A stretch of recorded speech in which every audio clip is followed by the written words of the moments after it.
Hello guys, जय हिंद। कैसे हैं आप सब? आप सभी लोगों का स्वागत है आपके अपने यूट्यूब चैनल रीजनिंग बाय आशीष में।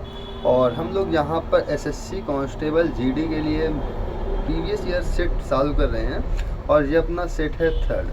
ठीक है, हम लोगों ने ऑलरेडी 2 सेट कंप्लीट कर चुके हैं और देखो जो 2021 में पेपर हुआ था उसी का हम लोग सोल्यूशन कर रहे हैं। देखो पिछले वर्ष तक जो पेपर हो रहे थे उस पर आपको 25 क्वेश्चन मिल रहे थे, लेकिन इस बार आपको कितने क्वेश्चन मिलेंगे? 20 क्वेश्चन मिलेंगे। ठीक है, तो हम लोग 25 क्वेश्चन ही चालू करेंगे और टारगेट क्या अपना 20 आउट ऑफ 20। तो जो अपना पेपर होना है वो कब होगा? जनवरी में होगा। ठीक है, जनवरी 2023। तो हम लोग चलते हैं आगे। हाँ, अभी रीजनिंग की क्लास हुई है। देखो मैं आपको क्लास टाइमिंग बता देता हूँ। अपनी जो 7 बजे की क्लास होती है वो होती है रीजनिंग की। इसकी 7 की जो क्लास होती है वो होती है रीजनिंग की। और जो अपनी 8 बजे की क्लास होती है वो किसकी होती है? वो मैथ्स की होती है। तो आपको दोनों क्लास ही अटेंड करना है। ठीक है, 8 बजे जो क्लास होती है वो मैथ्स के लिए होती है। ठीक है, और दोनों क्लास में हम लोग प्रीवियस ईयर क्वेश्चन ही करते हैं। अगर आपको कॉन्सेप्ट भी चाहिए किसी भी चैप्टर का तो बता देना, मैं फिर उसको करवा दूंगा। ठीक है, टाइम निकाल के बीच में। क्लियर है? तो चलते हैं अपने आज के क्वेश्चन की ओर। देखो मैं ये वाला पेपर बताऊं तो ये पेपर हुआ था 30 नवंबर 2021 को और इसकी टाइमिंग क्या थी? शाम 4 से 5:30 के बीच में। ठीक है, constable GD 2020 Jaipur engineering college में ये वाला पेपर हुआ था। ठीक है, अब देखो इस पे जो फर्स्ट क्वेश्चन दे रखा है इस पे है 2/5 ऑफ 7 इज 7 से 1/2 डिवाइड 3/4 माइनस 3/4 मल्टीप्लाई 1 से 1/2 डिवाइड 2 से 1/4 बटे 5 से 1/2 डिवाइड 3 से 2/3 ऑफ 3/8। ठीक है, चलो सबसे पहले सॉल्व कर लेते हैं। सबसे ऊपर ऑफ को सॉल्व करते हैं। सबसे पहले लिखा है 2/5। ऑफ का मतलब मल्टीप्लाई 7 दूनी 14 1 15/2 कितना हो जाएगा? 15/2। इसका मल्टीप्लाई करवा लो। 5 तिया 15 और 2 दूनी 4 कट गया। सॉरी 2 से 2 कट जाएगा। यहाँ पर बचे कितना? केवल 3। तो हम लोग यहाँ पर 3 लिख लेंगे। देखो डिवाइड का साइन हमने क्या कहा? जहाँ डिवाइड का साइन मिले मल्टीप्लाई साइन लगा के इसको आराम से पलट देना ऐसे करके। अब इसके बाद यहाँ पर हो गया, फिर आगे लगा माइनस का साइन 3/4। इसके बाद मल्टीप्लाई का साइन है लेकिन आगे फिर किसका साइन लगा है? डिवाइड का। चलो 2 1 में 2 1 3/2 यहाँ से हो जाएगा और आगे डिवाइड के साइन को हम लोग मल्टीप्लाई के साइन में चेंज कर लेंगे और लिखेंगे कितना? 4 दूनी 8 1 9/4 होगा। तो हम लोग यहाँ पर कितना लिख लेंगे? 4/9। नीचे का सॉल्व करेंगे तो इसमें कितना है? 5 सही 1/2 कितना हो जाएगा? 5 दूनी 10 1 11/2। डिवाइड के साइन को हम लोग मल्टीप्लाई के साइन में चेंज कर लेंगे और अभी सबसे पहले हम लोग इसको ऑफ को सॉल्व करते हैं। ठीक है, 3 3 को 9 तो 11/3 कितना हो जाएगा? 11/3 मल्टीप्लाई 3/8 हो गया। तो ये 3 से 3 कट जाएगा। अब यहाँ मल्टीप्लाई का साइन लगा दिया तो 11/8 किस में चेंज हो जाएगा? 8/11 में जस्ट ये क्या होता है? पलट जाता है। क्लियर है? आगे चलते हैं। यदि आगे हम देखें तो देखो ये 4 से 4 कट जाएगा, 3 त्रिकम 9 से 9 कट जाएगा, ये 3 से 3 कट जाएगा। बचे कितना? 4 माइनस इधर से बटे में कितना बचा? 2 तो 1/2 इतना बचेगा। इस ओर से देख लें तो 11 से 11 कट जाएगा, 2 से ये कटेगा कितने बार में? 4 बार में। कितना आ गया? बटे में 4। इसको हम लोग एलसीएम लेके सॉल्व कर लेंगे। कितना आएगा? बटे में यहाँ 2 आएगा, 4 दूनी 8 माइनस 1/4। ठीक है, 8 से 1 घटाएंगे कितना आएगा? 7 आएगा। इस 4 का गुणा इस 2 में हो जाएगा, कितना हो जाएगा? 4 दूनी 8। तो आंसर कितना आएगा अपना? 7/8 इस प्रकार से। ठीक है, क्लियर है सभी को? ठीक, अगला क्वेश्चन हम लोग देखते हैं। Question number 2। क्वेश्चन नंबर 2 में क्या है? 6 व्यक्तियों का औसत वजन 1.4 किलोग्राम बढ़ जाता है। कब? जब 45 किलो वजन वाला एक व्यक्ति बाहर जाता है और इसके स्थान पर एक नया व्यक्ति इसमें आ जाता है। तो 6 व्यक्तियों का औसत वजन कितना बढ़ जाता है? 1.6 kg। तो टोटल वजन कितना बढ़ा? 15 6 का 90 मतलब 9 किलोग्राम। 9 किलोग्राम कब बढ़ा? जब 45 किलोग्राम का आदमी गया और एक नया व्यक्ति आ गया। तो इसका वेट कितना है वो ये पूछ रहे हैं। तो 45 और 9 ऐड कर दो, कितना हो जाएगा? 54 किलोग्राम। तो 54 किलोग्राम इस क्वेश्चन का राइट आंसर हो जाएगा। क्लियर है? आगे चलते हैं। अगला क्वेश्चन है कि 25% और 10% की 2 क्रमिक छूटों की समतुल्य एकल छूट क्या, मतलब एकल छूट ज्ञात की जाए। इसका फार्मूला क्या होता है? -x - y + xy/100 ये होता है। तो यहाँ पर -25 -10 -25 दाम में हो जाएगा 250 बटे 100। कितना हो जाएगा 25 10 35 माइनस का 35, यहाँ प्लस का साइन है, प्लस का ये हो जाएगा 2.5। तो इससे हम लोग माइनस करेंगे, कितना आएगा -32.5। ये छूट के लिए माइनस साइन हमें क्या दर्शाता है कि हमें छूट मिली कितनी 32.5%। ठीक है, चाहे तो आप ऐसे कर लो, ठीक है, चाहे तो आप ऐसे कर लो, नहीं तो फार्मूला नहीं आ रहा तो आप डायरेक्ट ऐसे कर सकते हो। तो 25% और 10% की छूट मिली है। पहले 25%, मान लो 100 रुपये था, 100 में आपको 25% की छूट मिल गई। सामान कितने की मिली आपको 75 की। अब 75 में क्या करता है 10% की छूट और देता है। तो 75 का यदि मैं 10% निकालूँ कितना होगा 7.5। तो 75 से 7.5 जैसे घटाएँ कितना आएगा 14 7 जाएगा 7 आ जाएगा। ठीक है, ये 67.5। अब देखो इससे कितनी छूट मिली है, 100 से इसको घटाओ तो 10 से 5 जाएगा 5 आएगा, 9 से 2 जाएगा, यहाँ पर 3 आएगा, 32.5% की। और अपने इसमें भी कितना आ रहा था 32.5%। चाहे आप ऐसे कर लो और चाहे आप ऐसे कर लो। क्लियर है, आगे चलते। अगला क्वेश्चन यहाँ पर दे रखा है कि ए और बी की मासिक आय 4500। ये आपको एवरेज में दिया गया है सारा कुछ। तो देखो ए प्लस बी का जो एवरेज दे रखा है 4500, अगर मैं योग देखूँ तो 9000 होगा कि नहीं होगा। 45 दूनी कितना होता है 90, तो 9000 हुआ। इसके बाद बी और सी की औसत कितना है 5600। देखो बी और सी का अगर औसत 56 है तो योग कितने का कितना होगा 56 का 2 गुना 112.00 मतलब 11200 का। आगे मैं देखूँ तो ए और सी का औसत कितना है 4800। तो मैं यहाँ पर ए और सी लिखता हूँ। ए और सी का कितना हो गया 4800 दूनी 9600 इतना आएगा। अब आपसे क्या पूछ रहे हैं कि बी की मासिक आय बता दो। अब ध्यान से सुनना, हमें निकालना है क्या बी निकालना है।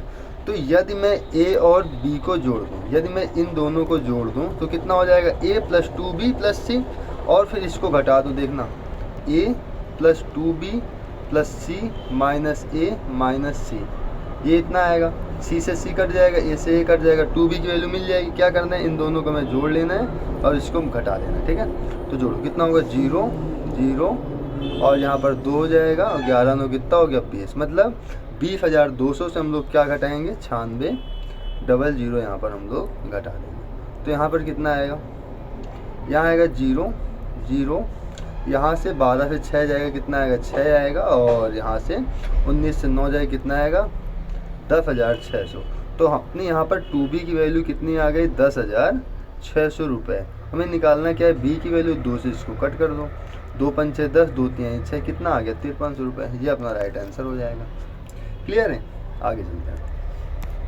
अगला क्वेश्चन यहाँ पर दे रखे हैं कि एक आदमी एक निश्चित दूरी के 2/3 भाग को 70 किलोमीटर प्रति घंटे की चाल से और शेष दूरी को 50 किलोमीटर प्रति घंटे की चाल से तय करता है। तो वो पूरी यात्रा में 6 से ही 4/5 घंटे का टाइम लगता है। ठीक है, तो फार्मूला क्या होता है समय बराबर क्या हो जाएगा दूरी डिस्टेंस अपॉन स्पीड, ये होगा ना।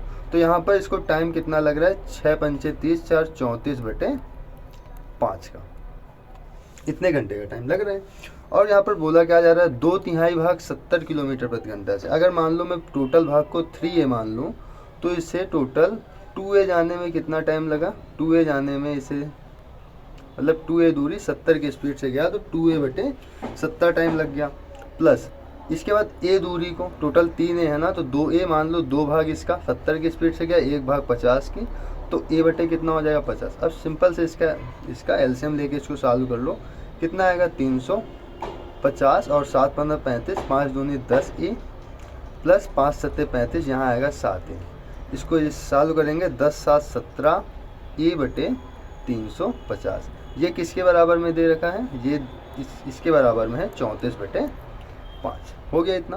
तो देखो 17 दूनी 34 और इसको 5 से कट करेंगे तो 5 7 35। ए की वैल्यू कितनी आ गई ए बराबर, तो 70 इस साइड जाएगा तो ए बराबर आ गया 140। ए बराबर कितना आ गया 140। अब पूछ रहा है कि 56 किलोमीटर प्रति घंटा की चाल से उसे कितना लगेगा। देखो दूरी कितनी आ गई 140, ए की वैल्यू टोटल दूरी कितनी 3 है तो यहाँ पर 3 लगा लो, बटे कितने की स्पीड से 56, तो 7 से इसको कट कर लो, 7 8 56, 7 दूनी 14, कितना आ गया 20।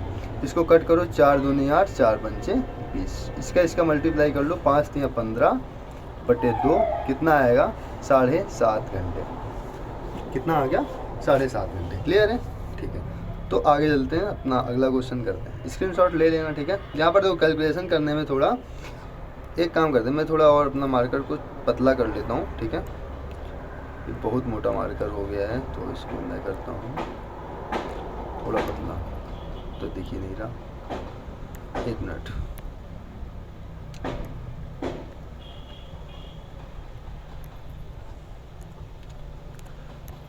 अब सही है वैसे ना, ठीक है। आगे चलते हैं और अगला क्वेश्चन देखते हैं। इस पे अगला क्वेश्चन कह रहा है कि ए और बी एक टैंक को क्रमशः 18 घंटे और 27 घंटे में भर सकते हैं। दोनों पाइपों को प्रति घंटे एक के बाद एक क्रमिक रूप से खोला जाता है। यह एक समय में एक पाइप खोला जाता है और पहले घंटे के लिए पाइप ए को खोला जाता है, तो टैंक पूरी तरह भरने में कितने घंटे का समय लगेंगे। ठीक है, देखो ए किसी टैंक को 18 घंटे में भर देता है, ठीक है, बी उसे 27 घंटे में भर देता है।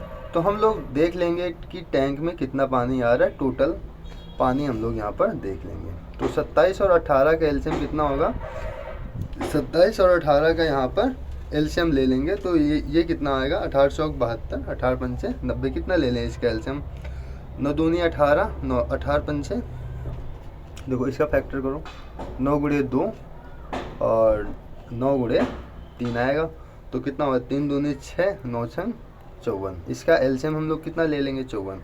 तो 18 घंटे में पूरा भर देता है, तो 1 घंटे में कितना पानी भरेगा, 1 घंटे में भरेगा ये 3, 18 त्रिका 54 और ये 27 दूनी कितना हो जाएगा 54। अब ये यहाँ पर क्या होता है कि एक एक घंटे के लिए दोनों खोले जाते हैं, ठीक है। पहले घंटे ए पानी भरेगा 3 लीटर भर लेगा, दूसरे घंटे बी पानी भरेगा 2 घंटे भर लेगा। इसका मतलब ये है कि 2 घंटे में कितना पानी भर जाएगा, 5 लीटर पानी, ठीक है। कितना लीटर पानी भर जाएगा, 5 लीटर पानी भर जाएगा। इसका मतलब यदि मैं 10 घंटे तक इसको खोल, इस दोनों नल को चालू रखूं, तो 10 दूनी 20, कितना हो गया 20, तो 20 घंटे में कितना भर जाएगा, 10 बचे 50 लीटर। अभी और कितना भरना है 54, तो इसके बाद कौन खुलेगा, नल ए खुल जाएगा 1 घंटे, 1 घंटे में और कितना पानी भर जाएगा, 3 पानी और भर जाएगा, तो कितना हो गया 21, 21 घंटे में कितना पानी हो गया 53 लीटर। अभी कितना भरना है, 1 लीटर पानी और भरना है। अब भरेगा कौन, भरेगा बी, कितना टाइम लगाएगा 1/2, तो 21 पहले लग रहा था, 1/2 टाइम और लग गया, कितना टाइम लगेगा टोटल 21 से 1/2। ऑप्शन नंबर बी इसका राइट हो जाएगा। क्लियर है, आगे चलते हैं। अगला क्वेश्चन यहाँ पर है कि कार्तिकेय ने 2% वार्षिक ब्याज की दर से चक्रवृद्धि पर 3 वर्ष के लिए जमा योजना 9000 की राशि का निवेश किया। सावधि जमा राशि की परिपक्वता उसे कितनी राशि मिलेगी, दशमलव के 2 स्थानों तक आपको यहाँ पर फाइंड करना है, ठीक है। तो यहाँ पर देखो 9000 रुपये की राशि है, कितने 9000 रुपये की राशि है। यदि मैं इसका पहले वर्ष का ब्याज देखूँ तो 2% लगेगा, पहले वर्ष में इसको ब्याज कितना लगेगा 180 रुपये, कितना लगेगा ब्याज 180 रुपये। देखो 9000 का 2% कितना होता है, 9 दूनी 18, ब्याज कितने लग जाएगा 180 रुपये। तो इसको पहले वर्ष कितना रुपये अदा करना पड़ेगा 9180 रुपये, इतना। इसके बाद मैं दूसरे वर्ष देखूं तो दूसरे वर्ष फिर इसे 2% देना पड़ेगा। अगले वर्ष इसका 2% ब्याज कितना हो जाएगा, 2 जीरो में 0, 2 अठे 16 की 6, हासिल 1, 2 51 में 2, 1 3, 2 नहीं 18, कितना आएगा 183.60 रुपये।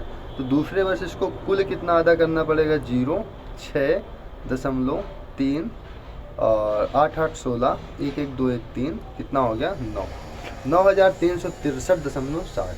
अब यहाँ पर तीसरे वर्ष की फिर बात आती है, तो तीसरे वर्ष में हमें क्या करना पड़ेगा, अगेन 2%। अब इसका 2% कितना हो जाएगा वो देख लो, तो 0, 2 6 का 12 की 2, हासिल 1, 2 3 6 1 7, 2 6 का 12 की 2, हासिल कितना आएगा 1, 2 3 6 1 7, 2 नहीं 18, कितना हो जाएगा। अब देखो कुल राशि कितनी होगी, इन सभी को इसको जोड़ लो, कितना हो जाएगा 207628 पॉइंट लगेगा ना यहाँ पे, 6 3 9, ठीक है, सॉरी 7 3 10 हो जाएगा यहाँ पर 10, और 8 1 9 6 15 की 5, 3 2 5 और 9, कितना आया 9550.87। ऑप्शन नंबर 4 यहाँ पर हम लोग का राइट हो जाएगा। ठीक है, तो इस प्रकार से हम लोग यहाँ पर निकाल लेंगे। मतलब जो चक्रवृद्धि ब्याज होता है वो ब्याज पर ब्याज लगता है। तो सबसे पहले यहाँ पर ब्याज लग गया, हमने इसको ऐड कर लिया। अगेन अगले वर्ष का देखा तो फिर 2% लगा दिया, फिर ऐड कर लिया। अगेन अगले वर्ष का देखा फिर 2% लगा के टोटल ऐड कर दिया, तो हमारे पास कितना आ गया 9550.87 रुपये। क्लियर है, आगे चलते हैं। अगला यहाँ पर पूछ रहा है कि 9987,639 गुणे 6432 गुणे 7695 को हम 10 से डिवाइड करते हैं तो शेषफल कितना बचता है। तो यहाँ पर यदि हम यहाँ पर 10 से डिवाइड कर दें तो यहाँ पर देखो 5 दूनी क्या मिल जाएगा हमें 10, मतलब एक जीरो तो आना ही आना है। ये 10 से पूरी प्रकार से डिवाइड हो जाएगा, तो इसका मतलब शेषफल कितना आएगा, सिंपल से 0 आ जाएगा। क्लियर है, इस क्वेश्चन में कुछ नहीं था। ठीक है, आगे देखो। इसमें है कि रोहित एक कार्य को 32 दिन में पूरा करता है, जबकि इसे स्वयं 48 दिन में पूरा कर सकता है। राज इसे 48 दिन में पूरा कर सकता है। उन्होंने एक साथ मिलकर कार्य प्रारंभ किया, किंतु कार्य समाप्त होने के 8 दिन पूर्व रोहित चला गया। उन्होंने कितने दिन एक साथ कार्य किया। ठीक है, तो यहाँ पर जो रोहित है वो रोहित जो है 32 दिन में कार्य समाप्त कर सकता है, और यहाँ पर राज इसे 48 दिन में। हम लोग यहाँ पर टोटल कार्य कुछ मान लेंगे। ठीक है, इसमें कार्य कुछ हम लोग मान लेंगे, कितना मान लें 8 चौक 32, देखो 16 दूनी 32 और 16 तीन 48, 16 छः का कितना होगा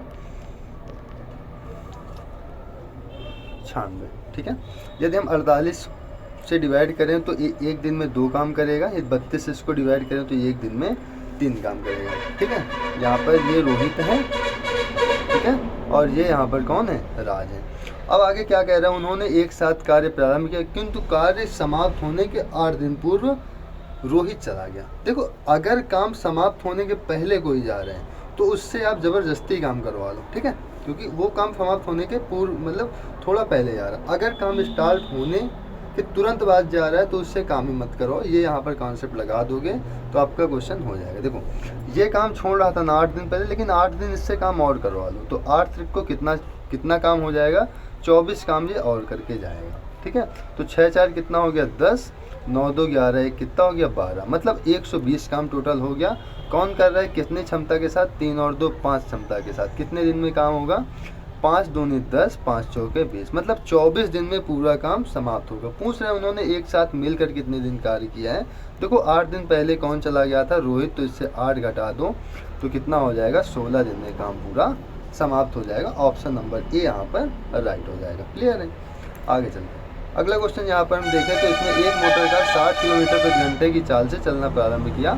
प्रत्येक 3 घंटे में 20 किलोमीटर अपनी चाल बढ़ाई, तो 470 किलोमीटर की दूरी तय करने में कितने घंटे लगे। देखो, 60 किलोमीटर चाल है, 3 घंटे के बाद 20 किलोमीटर प्रति घंटा बढ़ाता। अच्छा, तो 60 की चाल से 3 घंटे चलेगा तो 36 18 180 किलोमीटर चलेगा, नहीं चलेगा, चलेगा। ठीक है, इसके बाद 3 घंटे हो गए, अब ये 20 किलोमीटर चाल और बढ़ा देते। अभी तक कितना था 60, अब कितनी होगी 80।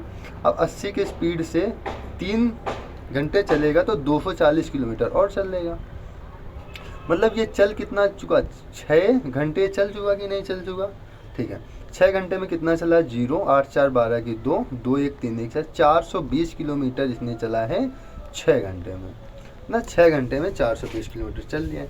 अब देखो 6 घंटे बीत गए, इसके बाद 3 घंटे और चलेगा। अब 3 घंटे बाद इसकी 20 किलोमीटर चाल और हो जाएगी। 80 थी, अब चाल कितनी हो जाएगी 100 हो जाएगी कि नहीं। अब यहाँ पर दूरी कितनी बची, 50 किलोमीटर बची, और 100 की स्पीड से जाएगा। टाइम कितना लगेगा 1/2 घंटे। तो 6 घंटे पहले लग रहे थे, 1/2 घंटे और लग गया, तो 6 से 1/2 घंटे टोटल टाइम लगेगा इसका। ठीक है, ऑप्शन नंबर बी इसका राइट हो जाएगा। अगला देखते हैं क्वेश्चन नंबर 11। तो क्वेश्चन नंबर 11 में ये है कि 1575 रुपये में 90 पेन बेचकर एक दुकानदार 30% की हानि होती है, तो 18% का लाभ अर्जित करने के लिए उसे 708 रुपये में कितने पेन बेचने होंगे। सबसे पहले निकाल लो कि ये एक मतलब सिंगल पेन की कीमत उसकी कितने की है, मतलब वो केवल एक पेन कितने रुपए का बेचता है। तो देखो 90 पेन अगर ये 1575 में बेचता है तो एक पेन 1575 बटे 90 में बेचेगा कि नहीं बेचेगा। क्लियर है। अब देखो जब ये इतने में बेचता है तो इससे 30% की हानि होती, मतलब ये सामान को कितने परसेंट में बेच देता है, 70% में बेच देता है। अगर इसे 18% का लाभ लेना हो, 18% बराबर अगर ये 118 में बेचे तो एक पेन कितने का बिकेगा, एक पेन कितने का बिकेगा, तो वो निकाल लो 1575 बटे 90 गुणे 118 बटे में कितना हो जाएगा, ये वाला 70 बटे में आएगा, बटे कितना हो जाएगा 70। अब इसको थोड़ा से कट कर लो तो कितने से कट, ये कितने से कट जाएगा, देखो 9 से इसको कट कर लो, कितने बार में, 10 बार में, ऊपर से 9 1 में 9, 6 67, 9 63, 9 बना 45, इतना हो गया। इसको कट कर लो 7 से, 7 दूनी 14, 3 35, 7 बना 35, इतना हो गया। अब यहाँ पर कितना बचा था, 10, कट कर लो, 5 दूनी 10, 5 बचे 25, और इसको भी 5 दूनी 10, ये भी कट जाएगा 5 से, ठीक है। कितना आ गया, इसको भी कट कर लो, 2 पंचे 10, 2 नहीं 18, कितना आ गया 59 बटे 2। तो 59 बटे 2 का एक पेन पड़ा, ठीक है, कितने का, 59 बटे 2 का। तो 708 रुपये में कितने पेन इसे बेचने होंगे, तो 708 बटे 59 गुणे में कितना, 2, तो इससे डिवाइड कर लो, कितने बार में कट जाएगा, 59 1 में 59, और 59 दूनी कितना होगा, लास्ट में कितना, 9 दूनी 18, 12 बार में कट जाएगा, और 12 का 2 में मल्टीप्लाई करवा दो, कितना आएगा 24 पेन। तो इसका राइट आंसर क्या होगा, ऑप्शन नंबर ए। क्लियर है, आगे चलते हैं, जहाँ पर दिक्कत हो वहाँ पर बताना हमें। अगला देखो, आगे यहाँ पर है, 2 मित्र ए और बी एक व्यवसाय में 3:4 के अनुपात में रुपया निवेश करते हैं। कितने अनुपात में, 3:4 में। ए ने 2 महीने पहले अपना हिस्सा वापस ले लिया, मतलब 1 साल के लिए निवेश करते हैं ना वर्ष में, इसे कितना लाभ हुआ, 2600। देखो ए ने कितने महीने के लिए रुपया निवेश किया है, 10 महीने के लिए, और बी ने कितने महीने के लिए रुपया निवेश किया है, 12 महीने के लिए, ठीक है। अनुपात निकाल लो, 3 चौक 12 हो जाएगा, यहाँ पर 4, 2 दूनी 4, और 2 पंचे 10, कितना आएगा 5:8। टोटल लाभ कितना है, 2600। टोटल लाभ कितना है, 2600, मतलब 8 4 12, 13 की वैल्यू कितनी है, 2600 है। कितनी, 2600। तो पूछ रहा है कि ए का लाभ बता दो, ए का भाग कितना है, 5, तो 5 की वैल्यू कितनी होगी, 13 दूनी 26, 1 की वैल्यू 200, तो 5 की वैल्यू 1000। आपका ऑप्शन नंबर क्या हो जाएगा, 4th यहाँ पर राइट हो जाएगा। क्लियर है, आगे चलते हैं। अगला वाला क्वेश्चन देखते हैं, यहाँ पर है बॉडमास रूल का। देखो सबसे पहले हमें यहाँ पर ब्रैकेट ही सॉल्व करना पड़ेगा, कर लो, एक साथ ही कर देना, क्या दिक्कत है, ब्रैकेट के बाहर का भी सॉल्व कर लेते हैं, इस साइड का। देखो 17 चौक 68 हो जाएगा, यहाँ पर ध्यान दो, 17 चौक कितना हो जाएगा, 68 हो जाएगा। यहाँ मल्टीप्लाई का साइन लगाओगे तो 85 बटे 68 यहाँ पर हो जाएगा, ठीक है, माइनस, क्या करेंगे, माइनस। अब यहाँ पर सॉल्व कर लो। देखो सबसे पहले हम लोग यहाँ पर सॉल्व करेंगे ब्रैकेट, तो देखो 19 से जब तुम 25 माइनस करोगे कितना आएगा, यहाँ पर, यहाँ आ जाएगा 6। यहाँ पर ऑफ सॉल्व करोगे तो 13 दूनी कितना हो जाएगा, 26, क्या हो गया 26। यहाँ ब्रैकेट लगा लो, 1 मिनट रुकना, मैं इस पेन को चेंज करता हूँ क्योंकि ये पेन कुछ सही नहीं लग रहा है। देखो यहाँ पर कितना हो जाएगा, 85, 17 चौक 68 ना, तो 85 बटे 68, माइनस साइन लगा लो, ब्रैकेट लगा लो।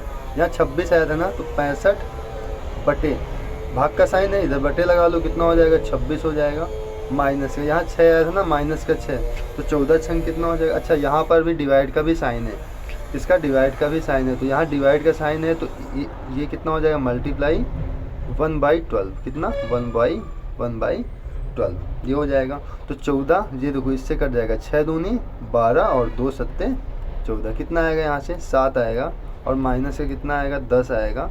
यहाँ पर ऑफ लगा है तो ऑफ का मतलब 2/3, इतना हो जाएगा। अब देखो 13 दूनी 26, 13 बचे 65, यहाँ से कितना होगा 17 चौक 68, 17 बचे 85, हो गया कितना 5/4, माइनस एलसीएम ले लो इसका, एलसीएम कितना आएगा 2 आ जाएगा। अब देखो यहाँ पर हो जाएगा 5 माइनस 7 दूनी 14, और यहाँ से 10 दूनी कितना हो जाएगा, 10 दूनी हो जाएगा ये 20। अच्छा यहाँ पर इसका माइनस और इसका माइनस प्लस में हो जाएगा ना, यहाँ पर कितना हो जाएगा 20 हो जाएगा, ये माइनस का साइन। ऑफ 2/3। यहाँ देखो 15 4 19 माइनस 1/2 कितना आएगा, माइनस का 1/2, तो ये हो जाएगा 5/4 मल्टीप्लाई इसका माइनस क्या हो जाएगा, प्लस हो जाएगा, तो 1/2 और 3/2 कितना होगा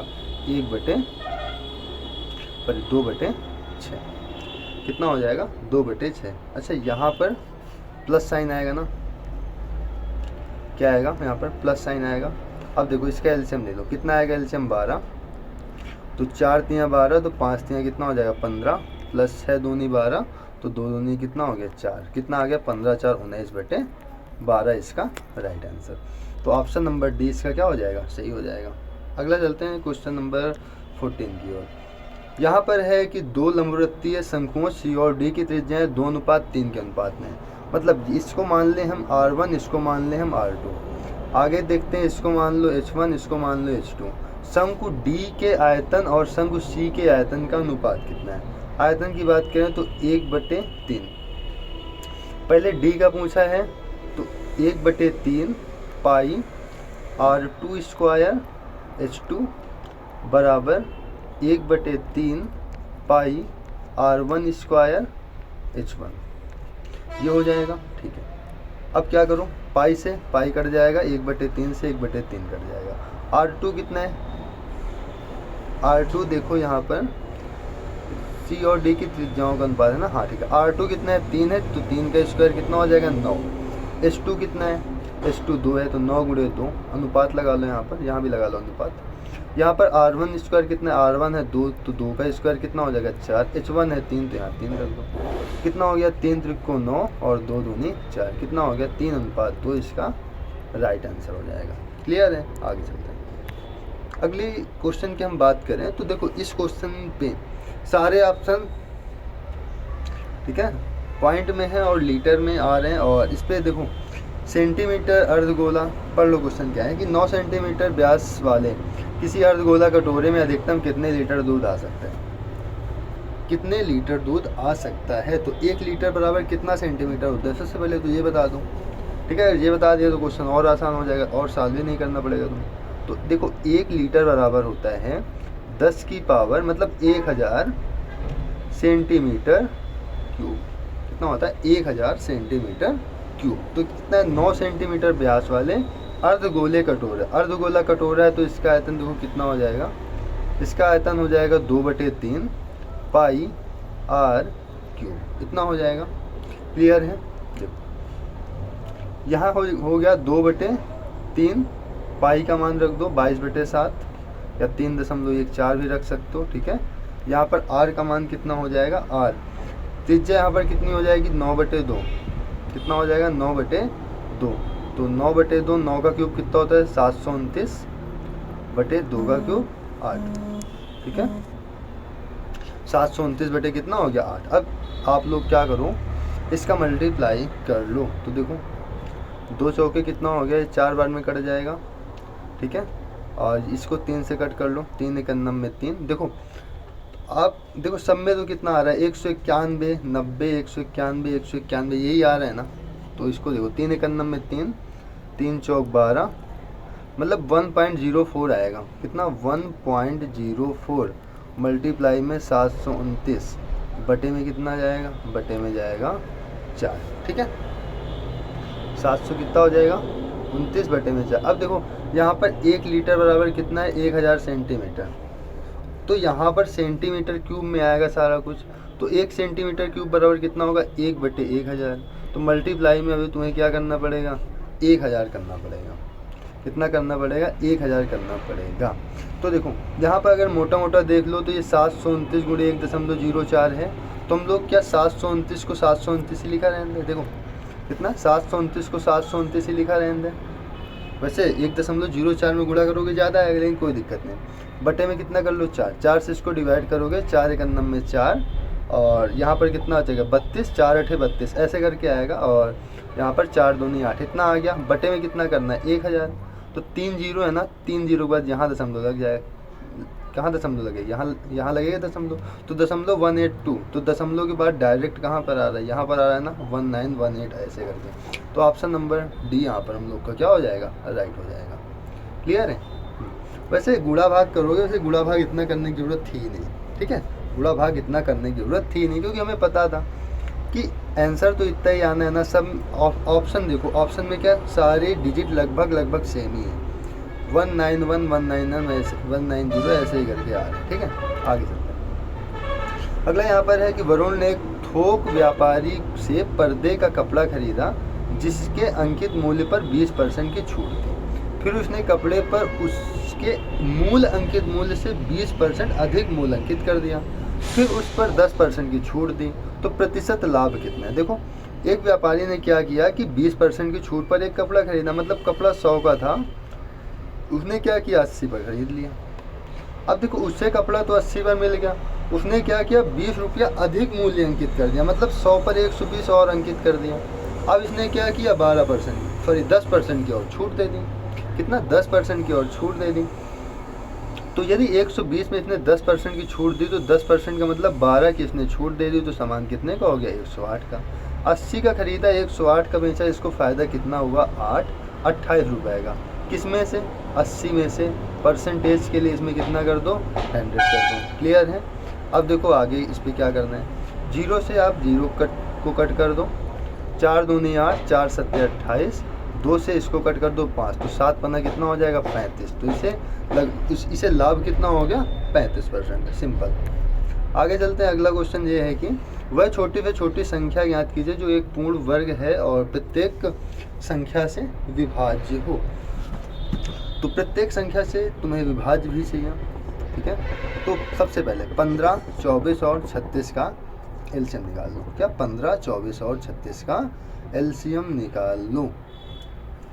या और मैं तुम्हें कुछ तरीका बताऊं तो देखो, और तरीका देख लो। सबसे पहले वो कह रहा है कि संख्या एक पूर्ण वर्ग होनी चाहिए, पहली बात, ठीक है। तो यहाँ पर आप देखोगे कि चारों संख्याएं पूर्ण वर्ग में हैं। क्लियर। इसके बाद तुम्हें देखो, ये संख्या 24 है, 8 से भी कटनी चाहिए और 3 से भी कटनी चाहिए। ये 36 जो है 9 से भी कटनी चाहिए और 4 से भी कटनी चाहिए। किससे 9 से और 4 से भी क्या होनी चाहिए कटनी चाहिए। तो देखो, इस संख्या की हम बात करें 16, तो ये 9 से नहीं कटेगी। इस संख्या की बात करें 64, तो ये भी किससे 9 से नहीं कटेगी। क्लियर है कि नहीं क्लियर है। क्लियर है ना। चलो, ये संख्या देखो 900 क्या 24 से कट जाएगा क्या, एक बार चेक करते हैं। 900 क्या 24 से कट जाएगा क्या। देखो 8 त्रिक 36 से देख लो, क्या 936 से कट जाएगा क्या, 36 से काट लो। 9 चौके 36, 900 यहाँ पर आ गया। हाँ, ये संख्या 36 से कट जाएगी, कितना आ गया 25 आ गया। क्या 24 से कट जाएगी, क्या 24 से कट जाएगी क्या।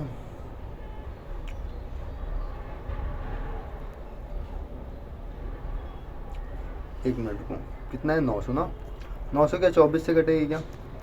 देखो 3 अठे 24, 3 त्रिको 9, कितना आ गया 300/8। इसको काटो 8 से, 8 त्रिक 8 16, 8 त्रिक 24, 8 त्रिक 24 कितना आया 60 ना। 8 सत्ते 56, 40, 8 5 40, इसमें कितना आ रहा है 37.5। तो ये संख्या 8 से नहीं कटेगी। 8 से नहीं कटेगी तो ये संख्या नहीं हो सकती। संख्या कौन सी है 36, ठीक है। तो इस प्रकार से हम इसको चेक कर सकते हैं। दूसरा तरीका क्या है, दूसरा तरीका है इसका एलसीएम निकाल लो। क्या निकाल लो, एलसीएम निकाल लो। उसमें किस संख्या का मल्टीप्लाई करो कि 3600 आ जाए, ठीक है। दूसरा ऐसे भी देख सकते हो। आगे चलते हैं। अगला क्वेश्चन यहाँ पर है, एक संख्या के 2/3 के 3/8 का 1/5 20 है। मतलब एक संख्या x है, इसका 2/3 मतलब 2/3 का 3/8 का 1/5 बराबर कितना है 20 है। तो इस संख्या का 60% पूछ रहे हैं, ठीक है करते हैं। देखो 3 से 3 कट जाएगा, 2 चौके 8 हो जाएगा, 4 पंचे 20 और 20 गुणे 20 कितना होगा 400। तो कितना होगा 400। इसका 60% कितना होगा 60/100। तो 2 जीरो से 2 जीरो कट गए, 6 चौके 24 बराबर 240। इसका राइट आंसर हो जाएगा ऑप्शन नंबर 4। आगे चलते हैं। अगला क्वेश्चन ये है कि एक परिवार में 5 व्यक्ति चीनी की खरीद पर 10% खर्च करते हैं। चीनी के मूल्य में 10% की वृद्धि हुई। व्यय में वृद्धि ना होने देने के लिए चीनी खपत में क्या कमी, मतलब क्या करना चाहिए, ठीक है। तो इसमें जो ये वाली लाइन दी है ना, ये लाइन, इस लाइन का इसमें कोई भी मतलब नहीं। ये लाइन तुम्हें कंफ्यूज करने के लिए दिया गया है, ठीक है। देखो 10% की इन्होंने वृद्धि की है। 10% का मतलब होता है 1/10। अगर 10 की मतलब पहले चीनी का मूल्य 10 रुपये था, तो अब चीनी का मूल्य कितना हो गया, 11 रुपये हो गया।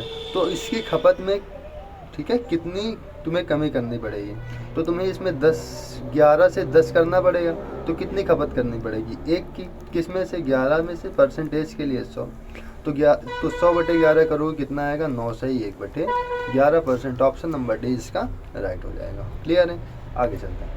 अगला वाला क्वेश्चन ये है कि एक धनराशि 2 वर्षों का साधारण ब्याज 80 है। अगर 2 वर्षों का साधारण ब्याज 80 है तो 1 वर्ष का साधारण ब्याज 40 होगा और 1 वर्ष का चक्रवृद्धि ब्याज भी 40 होगा, क्योंकि 1 वर्ष का SI और 1 वर्ष का CI मतलब कंपाउंड इंटरेस्ट और सिंपल इंटरेस्ट क्या होते हैं, बराबर होते हैं। कह रहा उसी अवधि के लिए उसी ब्याज दर पर चक्रवृद्धि ब्याज 85, मतलब 2 वर्ष का चक्रवृद्धि ब्याज 85, मतलब 1 वर्ष का चक्रवृद्धि ब्याज कितना था, 40 था, और सेकेंड वर्ष इसका चक्रवृद्धि ब्याज कितना हो गया, 45 हो गया, तभी तो 85 हुआ, 40-45 में। ठीक है, तो बढ़ा कितना सर, बढ़ा है 5, किससे बढ़ा है, 40 से, परसेंटेज के लिए 100, कितना आ गया, 1/8, 100/8, 100/8 कितना होता है, 12.5%, 12.5%। ऑप्शन नंबर ए इसका राइट हो जाएगा। क्लियर है, आगे चलते हैं। अगला क्वेश्चन की मैं बात करूँ तो इसमें कितना है, 0.35/x समानुपात 5/6। ये तो समानुपात को बराबर लगा लो, ऐसे कर लो, 5 सत्ते 35, 0.07, 6 का इधर गुणा कर दो, 6 सत्ते 42, 0.42 is equal to x, x का मान 0.42। क्लियर है, क्लियर है ना सभी को। आगे अगला क्वेश्चन यहाँ पर है कि कोई धनराशि चक्रवृद्धि ब्याज पर 3 वर्ष में आरंभिक धनराशि की 7 गुना हो जाती है। यह धनराशि कितने वर्ष में स्वयं की 2401 गुना हो जाएगी। चलो, ये क्वेश्चन बेहतरीन क्वेश्चन है। ठीक है, इसका कॉन्सेप्ट समझ लो। देखो, अगर 3 वर्ष में कितना, 3 वर्ष में कोई धनराशि कितना हो जा रही है, 7 गुना। ठीक है, इसे कितना करना है, 2401 गुना। तो 7 मतलब 2401 गुना 7 का कितना पावर करें कि 2401 आ जाए। तो ये हमें पता है कि 7 की पावर 4 कितना होता है, 2401। तो 7 की पावर 4 कितना होता है, 2401, कितना हो, 2401। तो ये वाला जो 4 होता है ना, इसको 3 के साथ मल्टीप्लाई करवा दो, कितना आएगा, 3 चौक 12। तो 12 वर्ष में अपना क्या हो जाएगा, 2401 गुना हो जाएगा। ठीक है, ये इसका क्या है, कॉन्सेप्ट है। मतलब अगर 3 वर्ष में 7 गुना हो रहा है तो 2401 7 का कितना गुना है, 2401 7 कितना गुना है, तो 7 की पावर 4 गुना। तो जो यहाँ पर पावर आएगी ना, उसको तुम इधर मल्टीप्लाई करवा दो, तो ये कितना हो जाएगा, 4 तिया 12 वर्ष। ठीक है, आगे चलते हैं। इसको ध्यान रख लेना। क्लियर है, आगे इस पे है कि किसी स्कूल में लड़कियों और लड़कों की संख्या का अनुपात 2:7 है। कितना, 2:7 है। इसमें क्या हुआ है कि यदि लड़कियों और लड़कों की संख्या में क्रमशः 15 और 20% की वृद्धि हो जाए, 15% की वृद्धि हो गई मतलब कितना हो गया, 115/100। 20% की वृद्धि हो गई, ये हो गया 120/100। कोई दिक्कत है नहीं ना। तो 100 से 100 तो हट गया, कोई दिक्कत नहीं। 2 से इसको काट लो, कितना हो गया, 60 हो गया। कितना हो गया, 60 हो गया। अब ये कितने से कटेगा, 5 से कट जाएगा, 5 से आएगा यहाँ पर 12, ये 5 से आएगा यहाँ पर 23। तो 23 अनुपात कितना हो जाएगा, 12 सत्ते 84। तो 23:84 इसका क्या हो जाएगा, आंसर हो जाएगा।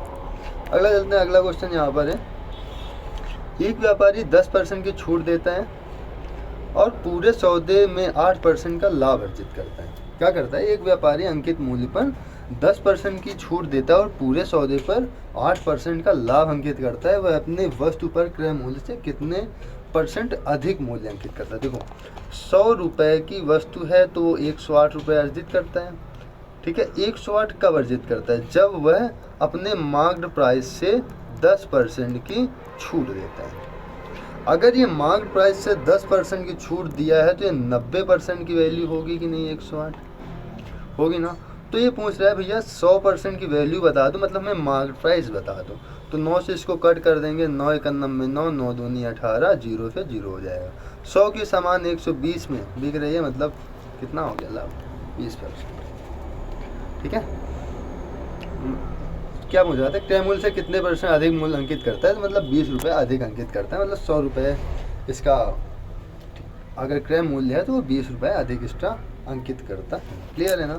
ठीक है, आगे चलते हैं। अगला क्वेश्चन लास्ट है। ठीक है, यहाँ पर है कि एक व्यक्ति अपनी आय का 12% बचाता है। अगर वो 100 रुपया कमाता है तो 12 रुपया बचा लेता है और 88 रुपया खर्च कर देता है। ये सेव करता है, ये इसका एक्सपेंडिचर है, ये इसकी इनकम। कोई दिक्कत है क्या? नहीं ना। फिर 1 वर्ष बाद उसकी आय 25% बढ़ जाती है। इसकी आय क्या होती है? 100 से कितनी हो जाती है? 125 हो जाती है। और ये अभी भी ये उतनी राशि बचा पाता है, मतलब अभी भी क्या करता है, ये 12 रुपये ही बचा पाता है। तो उसके व्यय में कितने % की वृद्धि हुई? तो देखो 125 कमा रहा है, पहले भी 12 बचाता था, अब भी क्या करता है? 12 बचाता है। तो 125 से 12 हटा दो, कितना हो जाएगा? 113 रुपये। तो 88 से कितना रुपया वृद्धि किया इसने? तो 13 से 8 घटा दो, यहाँ 5 आएगा, 10 से 8 कितना? 2। किस में से? 125 में से। परसेंटेज के लिए कितना हो जाएगा? सॉरी, किस में, मतलब वृद्धि क्या बोल, इसके व्यय में हुई प्रतिशत वृद्धि ना। पहले व्यय कितना था? 88 था ना। 1 मिनट, कितना था? 88। पहले कितना था? 88 था। और इधर कितना हो जाएगा? परसेंटेज के लिए गुणे 100। तो इसको कट कर लो, 4 से 11 आएगा, 25 इधर आएगा। तो 25 का 25 में 625 बटे 11 कट करो, कितना हो जाएगा? 11 दूनी 22। तो कुछ गड़बड़ कर दिया क्या हमने? 4 से काटा है ना हमने, तो यहाँ पर 22 आएगा ना। कितना आ जाएगा? 22। तो 22 से इसको जैसे आप डिवाइड करोगे तो 28.4 आपका आ जाएगा। 22 दूनी 44, ऐसे आप लोग भाग दोगे, कितना आएगा? 28.4। डिवाइड कर लेना इसको, ठीक है। तो फिर आज के लिए इतना ही रखते हैं हम लोग, और नेक्स्ट क्लास मतलब कल की क्लास में हम लोग फिर से एक नया सेट देखेंगे, जिसमें हम लोग 7 बजे से रीजनिंग करेंगे और 8 बजे से हम लोग मैथ करेंगे। पूरे सेट कर लेंगे तो फिर आपको कहीं से भी दिक्कत नहीं होगी। क्लियर है ना? हाँ, जो चैप्टर अगर आपको पढ़ना है तो कमेंट कर दीजिएगा, वो चैप्टर मैं उसे आपको बेहतरीन तरीके से कवर करूँगा, ठीक है ना। तो आज के लिए इतना ही, मिलते हैं अगली क्लास में। जय हिंद।